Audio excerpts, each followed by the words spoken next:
혹시 지금 당신의 마음속에 이 질문 하나가 솔솔 피어나고 있지는 않나요?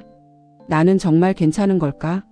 10분 동안만 모든 걱정은 잠시 내려두세요. 당신을 위한 가장 따뜻한 이야기가 솔솔 지금부터 시작됩니다. 치유의 시간입니다. 자신을 보살펴 줄 수 있는 시간으로 활용하세요. 서울 변두리의 낡은 골목길. 거기서 오래된 수제 구두 공방을 운영하는 한 남자가 있었습니다. 그의 이름은 이도현.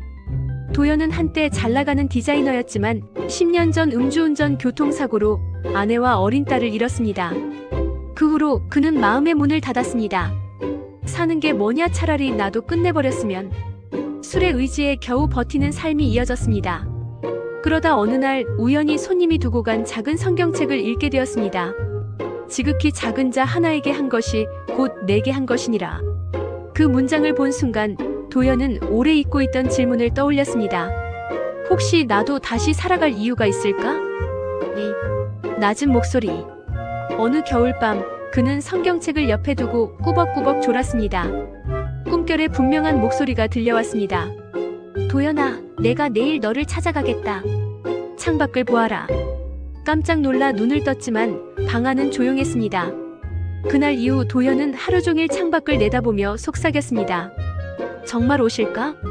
어떻게 알아볼까? 3. 첫 번째 만남 환경미화원. 이른 아침 창밖에는 주황색 조끼를 입은 환경미화원이 눈을 치우고 있었습니다.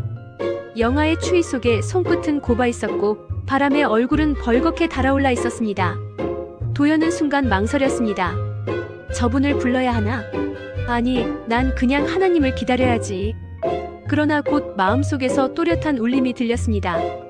그도나다. 도현은 문을 열고 외쳤습니다. 추우시죠? 안으로 들어오셔서 따뜻한 차 한잔 하시죠. 미화원은 놀란 얼굴로 들어와 두 손을 녹였습니다. 이 시간에 이렇게 불러주는 사람 처음이네. 고맙습니다.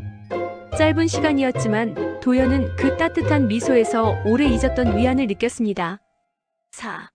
두 번째 만남 미혼모와 아기. 점심 무렵 창밖에 젊은 여인이 아기를 안고 서 있었습니다.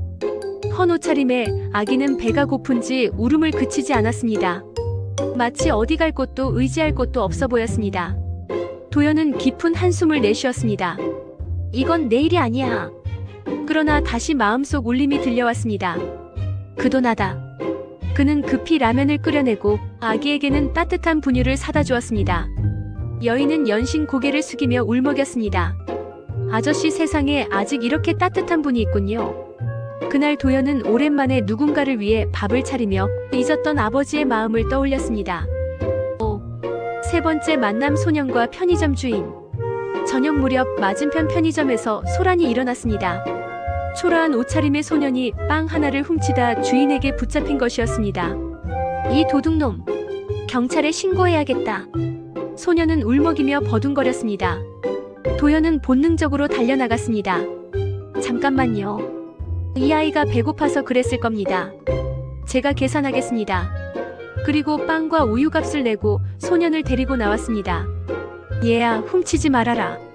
하지만 배가 고프면 내게 오렴. 내가 줄게. 소년은 눈물이 그렁그렁한 눈으로 고개를 끄덕였습니다. 6. 밤의 대답. 그날 밤 도현은 성경책을 펼쳐놓고 다시 졸았습니다. 꿈속의 아침의 미화원, 낮의 여인과 아기, 저녁의 소년이 차례로 나타나 미소를 지었습니다. 그리고 낮에 들었던 바로 그 목소리가 다시 울려 퍼졌습니다.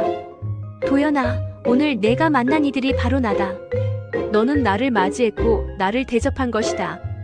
그는 흐느끼며 눈물을 흘렸습니다. 저는 그저 작은 일을 했을 뿐인데. 그러나 마음속 깊은 곳에서 오랜만에 따뜻한 평화가 흘러나왔습니다. 7. 변화된 삶. 그날 이후 도현의 공방은 달라졌습니다. 헌 구두를 고치러 오는 손님들에게 그는 따뜻한 차를 내주었고 거리에서 굶주린 아이들을 보면 작은 빵이라도 나누어 주었습니다. 이웃들은 하나같이 말했습니다. 저 구두장이 웃음이 달라졌어. 마치 빛이 나는 것 같아. 도현은 알았습니다. 신은 멀리 교회 안에만 계신 분이 아니라 사랑이 있는 곳마다 이미 계신 분이라는 것을. 8. 오늘의 메시지. 우리는 종종 하나님을 먼 데서 찾습니다. 누군가는 교회에서, 누군가는 명상 속에서, 누군가는 책 속에서. 그러나 진리는 단순합니다. 사랑이 있는 곳, 그곳이 곧 신이 계신 자리입니다. 내 옆에 환경미화원, 지친 엄마, 배고픈 아이. 그들에게 내어준 작은 친절과 따뜻한 마음이 바로 신을 만나는 길입니다. 인생은 살아가는 것이 아니라 살아내는 것입니다.